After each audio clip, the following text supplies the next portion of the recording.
2.0, goose steps over Tom Jones' starving belly, the broken back of John Henry, the prophetic warnings of Charlie Chaplin, or the a natural man with machine arms. Sexism, racism, everything, all of these forms of oppression, all of these forms of bigotry need to end now.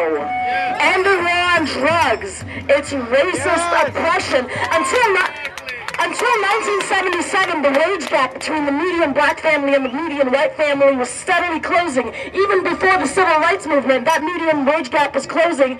And then after the drug war, suddenly the wages of people of color started crashing down because the drug war is a war on people of color. Currently, women are experiencing an attack on our reproductive rights, and not just women, but anyone born with a uterus is seen as public property. We are federally... The Declaration of Freedom and Peace, it's a statement of purpose for the American people. We, the people of the United States, having been led by the examples of the Declaration of Independence and the actions of our forefathers who so bravely cut ties with their political bands in order to create a free and peaceful nation, have now come to a point in time when we ourselves must provide new guards for our safety and happiness. Countless attempts have been made over the course of many years, from public protest to systematic legislation, yet the powers of the people have been stifled by a government who has long since worn out its welcome. In a system where the people are the sovereign power and their power is being refused, the people find themselves in a situation where there is no recourse but to patriotically accept their duty as Americans, to alter our government and in many ways abolish our current leadership. Our government over many generations has taken part in the destruction of the Constitution of the United States, the slow and secretive theft of the rights of the American people, and during the un-American acts, compromised the integrity of our nation's great name. In light of these events, we now see ever so clearly that these leaders are no longer fit to represent the people of the free world.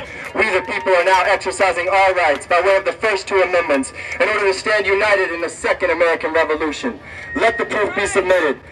The enforcement of communist, socialist, and fascist ideals in a nation constructed on a sovereign democratic republic. By way of instituting legislation that infringes upon people's freedoms in order to promote a system of controls that is set to promote a general welfare. The unconstitutional granting of privileges in place of constitutionally guaranteed rights.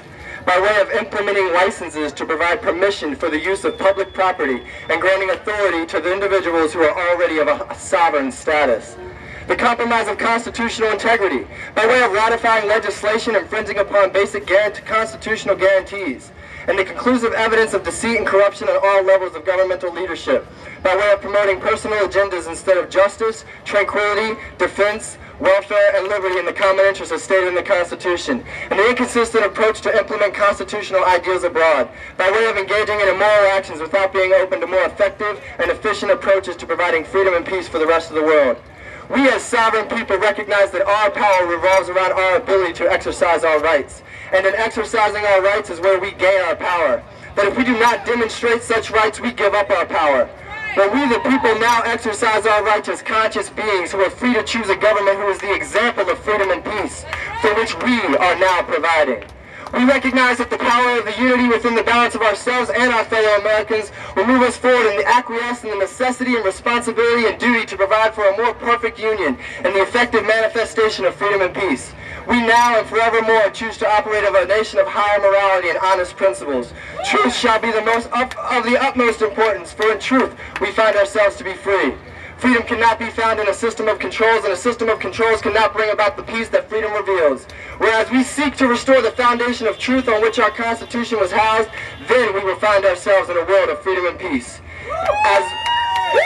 As we move forward in the creation of a more perfect American Union, truth shall be held most high among our ideals. Embracing and elevating the truth from which our Constitution was founded shall bring about truth and justice, truth and tranquility, truth and defense, truth and welfare, and truth and motherfucking liberty.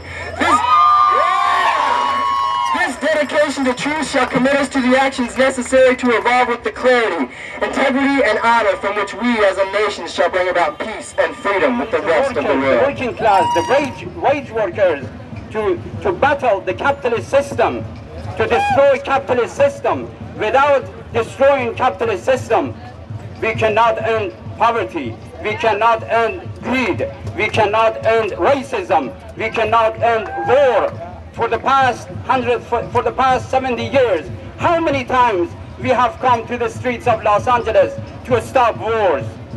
Many, many, many times. Why war? War is the part and parcel of capitalist system that functions to benefit the small group of people which are called the imperialists, which are called the corporations. So the war, look at the war in Iraq and Afghanistan. Look at who is benefiting from it.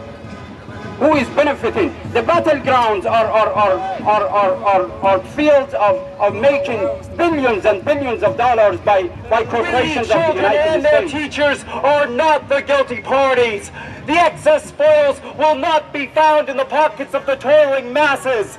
Grandma's Social Security check did not crash the economy any more than did immigrants send your jobs to China. Yeah. We are not the problem, but like a thunderbolt from Zeus's fingertips, slicing through the darkness of their expedient lies, we will be the solution. We are in the last stages of capitalism. The next conflict will not be over an 8-hour day, a better dental plan. We are talking about the fundamental shifting of our society and our economy. That is what we are facing today. So this is a poem that addresses that. Here we go. Can you see it? Can you see it? Watch. Watch as we shop till we drop. Watch as we beg for debt. In a heartless economy that sits poised, guiltless and indifferent to leave us to our death. Watch as we pick out the winners off stage debates. Watch as we sleepwalk through decades. Watch as we fake our way through poverty in the midst of plenty as the state cracks down in service and protection of Wall Street. Watch as we make our way in this strange economy under a global aristocracy of genocide, under a cruel and hateful oligarchy of war, famine, and the